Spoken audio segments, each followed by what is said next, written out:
La serveuse du restaurant découvre avec stupeur qu'une jeune fille de la haute société lui ressemble exactement, comme si elles étaient jumelles. Cette fille, c'est Emma, star enviée, mais prisonnière d'une vie contrôlée par son oncle. En croisant Sophie, elle est bouleversée. Une idée audacieuse traverse son esprit, échanger leur vie. Elle la ramène chez elle, lui tend sa robe, et la place devant le miroir. En voyant leurs reflets identiques, Emma est persuadée que son plan peut réussir. Emma insiste et l'interroge. « Tu es encore à l'école ?» La jeune serveuse avoue qu'elle est la première de sa classe, mais qu'elle travaille au restaurant pour réunir les frais de scolarité. Alors Emma lui propose un marché insensé. « Tu prendras ma place à l'école, jusqu'à la fin des études. » Sophie refuse d'abord, mais Emma coupe court. 100 000 € par mois. Tout payé, vêtements, logement, nourriture, déplacement. Sophie pense à sa mère qui chaque soir se contente de pain pour calmer sa faim, et accepte. Soudain, la sonnerie de la porte retentit. C'est la domestique d'Emma, ponctuelle comme toujours. Emma demande à Sophie d'aller ouvrir, pour tester la supercherie. À peine la porte ouverte, la domestique s'incline. Mademoiselle Emma. Mais Sophie, polie,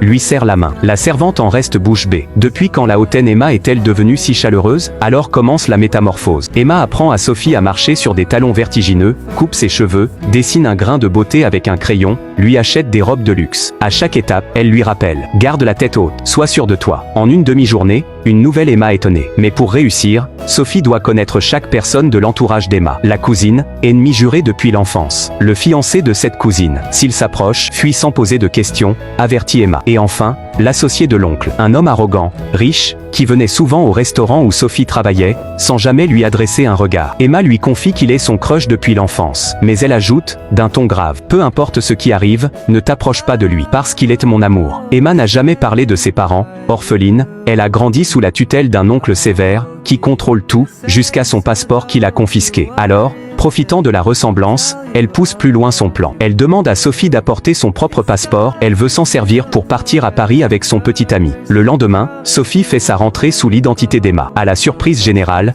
elle réussit brillamment un examen. Ses camarades n'en reviennent pas, depuis quand Emma se passionne-t-elle pour les études? Mais au moment même où l'avion d'Emma décolle vers Paris, un coup de théâtre met fin au jeu dangereux. La police attend Sophie devant l'école, et l'arrête sous les yeux ébahis de tous les élèves.